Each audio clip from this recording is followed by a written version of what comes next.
শরীফুল হক ডালিম একজন মুক্তিযোদ্ধা ও বীর উত্তম। শেখ মুজিবুর রহমান এর হত্যাকাণ্ডের সাথে জড়িত থাকার কারণে তিনি মেজর ডালিম নামে বেশি পরিচিত।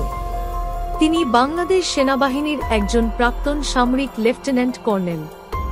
৭৫ পরবর্তী গণপ্রজাতন্ত্রী বাংলাদেশ সরকার তাকে বিদেশে বিভিন্ন বাংলাদেশি দূতাবাসে বিভিন্ন পদে নিয়োগ দেয়।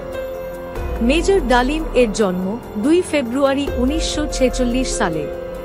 পৈতৃক বাড়ি ঢাকায়। তার বাবা শামসুল হক এবং মা আনোয়ারা বেগম। ছোট ভাই এর নাম কামরুল হক স্বপন, যিনি বাংলাদেশের স্বাধীনতা যুদ্ধের একজন বীর মুক্তিযোদ্ধা। স্বাধীনতা যুদ্ধে তার সাহসিকতার জন্য বাংলাদেশ সরকার তাকে বীর বিক্রম খেতাব প্রদান করে।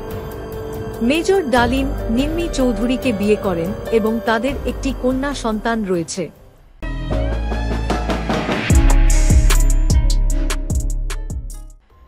মুক্তিযুদ্ধের শুরুতে শরীফুল হক ডালিম পাকিস্তানে, তৎকালীন পশ্চিম পাকিস্তান ছিলেন।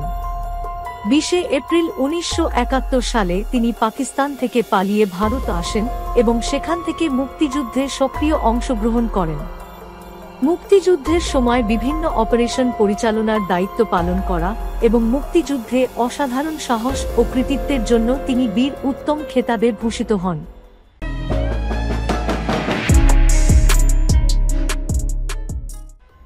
শরীফুল হক ডালিম প্রথমে ১৯৬৪ সালে পাকিস্তান বিমান বাহিনীতে যোগদান করেন। ১৯৬৫ সালের পাক ভারত যুদ্ধের পর তিনি বিমান বাহিনী থেকে সেনাবাহিনীতে যোগদান করেন।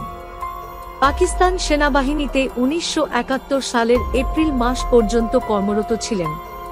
১৫ই আগস্ট ১৯৭৫ সালের শেখ মুজিবুর রহমানের হত্যাকাণ্ডের পর তাকে সেনাবাহিনীতে পুনর্নিয়োগ করা হয় এবং লেফটেন্যান্ট কর্নেল পদে পদোন্নতি দেয়া হয়। ১৯৭৬ সালে পররাষ্ট্র মন্ত্রণালয়ে নিয়োজিত হবার পর গণচীনে তাকে কূটনীতিক হিসাবে প্রেরণ করা হয়। ১৯৮০ সালে তিনি লন্ডন হাই কমিশনের সাথে যুক্ত হন। ১৯৮২ সালে কমিশনার হিসাবে হংকংয়ের দায়িত্বভার গ্রহণ করেন। ১৯৮৮ সালে রাষ্ট্রদূত হিসাবে কেনিয়ায় দায়িত্ব পালন করেন। একই সাথে তাকে তানজানিয়ার দায়িত্ব দেয়া হয়। ইউনেপ এবং হ্যাবিটাট এ বাংলাদেশের স্থায়ী প্রতিনিধি হিসাবেও তিনি দায়িত্ব পালন করেন।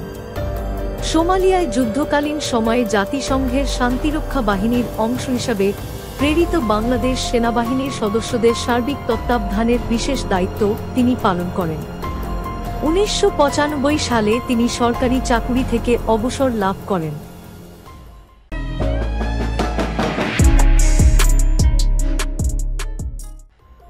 ১৯৭৫-এ বাংলাদেশের তৎকালীন রাষ্ট্রপতি শেখ মুজিবুর রহমানকে সপরিবারে হত্যার সাথে মেজর ডালিম সক্রিয়ভাবে যুক্ত ছিলেন।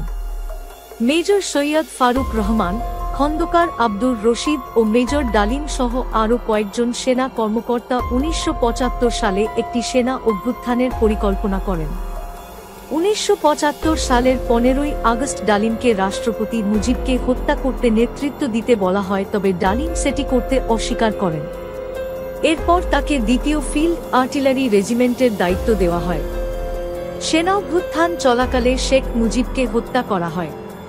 পরে ডালিম বাংলাদেশ বেতারের নিয়ন্ত্রণ নেন এবং একটি ঘোষণা দেন, "আমি মেজর ডালিম বলছি, খন্দকার মোশতাক আহমদের বলিষ্ঠ নেতৃত্বে সামরিক বাহিনী ক্ষমতা দখল করিয়াছে। শেখ মুজিব ও তার খুনি দুর্নীতিবাজ সরকারকে উৎখাত করা হইয়াছে। এখন থেকে সারা দেশে সামরিক আইন জারি করা হল। আপনারা সবাই আমাদের সহযোগিতা করুন। আপনারা নিশ্চিন্তে থাকুন, কোনো অসুবিধা আপনাদের হইবে না।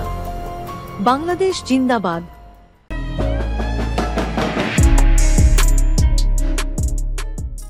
মেজর ডালিম এর গ্রন্থাবলী। ১. যা দেখেছি, যা বুঝেছি, যা করেছি। ২. আমি মেজর ডালিম বলছি। ৩. কিছু কথা, কিছু ব্যথা। ৪.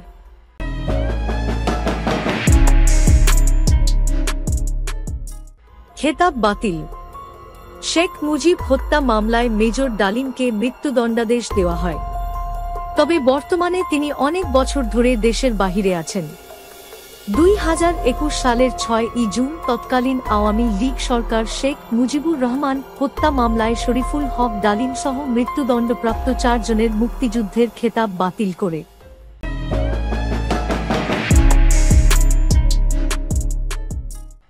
শরীফুল হক ডালিম দীর্ঘদিন ধরে দেশের বাহিরে আছেন। 2024 সালের আগস্টে বাংলাদেশে শেখ হাসিনার সরকারের পতন ও রাজনৈতিক পট পরিবর্তনের পর 2025 সালের 5 জানুয়ারি তিনি প্রবাসী সাংবাদিক ইলিয়াস হোসাইনের ইউটিউব চ্যানেলে একটি লাইভ সাক্ষাৎকারে অংশগ্রহণ করেন। সাক্ষাৎকারে ডালিম তার জীবন, সমসাময়িক রাজনৈতিক বিষয় এবং বাংলাদেশের ইতিহাসে তার ভূমিকা নিয়ে আলোচনা করেন।